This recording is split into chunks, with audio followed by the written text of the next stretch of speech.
Sa loob ng libu-libong taon, meron ng mga New Year rituals ang mga pagans kapag papasok ang New Year. Ang mundo ay nag-iingay na.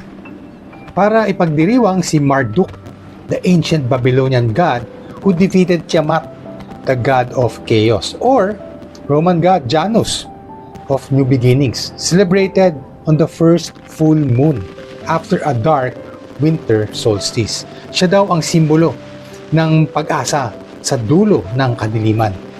May mga sigawan, may tambol, may paputok. Hindi lang para magsaya, kundi para takutin ang kadiliman. Noon, unang panahon, akala ng tao kung mas malakas ang ingay, mas ligtas ang bukas.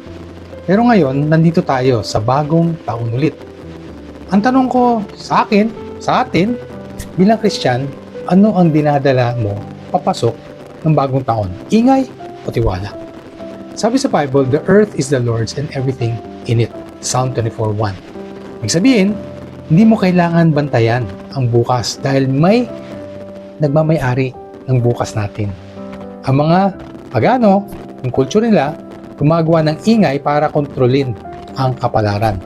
Pero bilang mga anak ng Diyos, hindi tayo tinatawag na kontrolin ang future, kundi magtiwala sa ating Diyos Ama. Sabi ni Tim Keller, if you trust God, it doesn't mean you understand everything. It means you believe He does. Hindi mo kailangan ng complete explanation para magkaroon ng complete surrender. Sa ating Heart Shift Journey community, alam natin ito. Ang ugat ng takot ay hindi kakulungan ng lakas, kundi kakulungan ng secure attachment. Kaya maraming tao na papasok ng bagong taon, dala ang trauma, dala ang disappointment, dala ang tanong na, Lord, pwede pa kitang pagkatiwalaan pa ngayon? Sa gitna ng wars and rumors of war, crime, corruption, o sa kadiliman ng aking personal na kalagayan. Yan ang tanong natin. Pakinggan mo ang sabi sa Isaiah 26:3. You will keep in perfect peace those whose minds are steadfast because they trust in you. Hindi sinabi ng Diyos, you will be problem-free. Ang sinabi niya, you will be held. Hindi niya tayo iiwan o pababayaan. Sa mga unang araw ng bagong taon, hindi natin isip-isipin ang pag-asa sa lakas ng tao, kundi sa kababaang loob ni Kristo.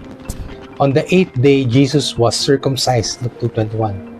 Ang Diyos na may hawak sa ating time and space, ang hari ng langit, ng daigdig, na hindi nang pa-exempt sa proseso.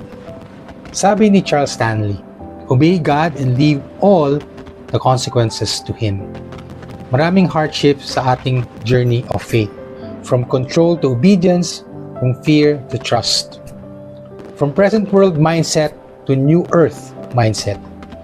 Hindi natin kailangan ng sobrang paputok para itaboy ang kadiliman. Dahil sabi ng salita, the light shines in the darkness and the darkness has not overcome it. John 1:5. Hindi mo kailangan ipagsigawan ang bukas. Hindi mo kailangan takutin ang hinaharap. Dahil hindi ka naglalakad mag-isa. At kung pagod ka na, kung dala mo pa rin ang bigat ng lumipas na taon, pakinggan mo ito. Forget the former things. Do not dwell on the past. See, I am doing a new thing. Isaiah 48:18-19. Ang bagong ginagawa ng Diyos, hindi palaging maingay. Minsan, tahimik. Minsan, mabagal. Pero laging faithful. Kaya sa papasok na 2026, hindi kayo papasok sa nakakamao, kundi nakabukas ang kamay. Hindi para kontrolin ang bukas, kundi para tanggapin ang biyaya. Na tayo may magandang hinaharap, hindi lang sa buhay na ito, kundi sa new heaven and new earth that Jesus Himself is architect, creator, and died for. At sabi ni Jesus, I am the Alpha and the Omega, who is, and was, and is to come. Revelations 1:8. Kung hawak niya ang simula, hawak niya rin ang katapusan. At kung hawak niya ang oras, hawak niya rin ang puso natin. So from our fun New Year celebration, from noise to stillness, from fear to faith, from surviving to securely belonging forever. Hindi lang bagong taon, bagong tiwala sa nagmamahal ng forever.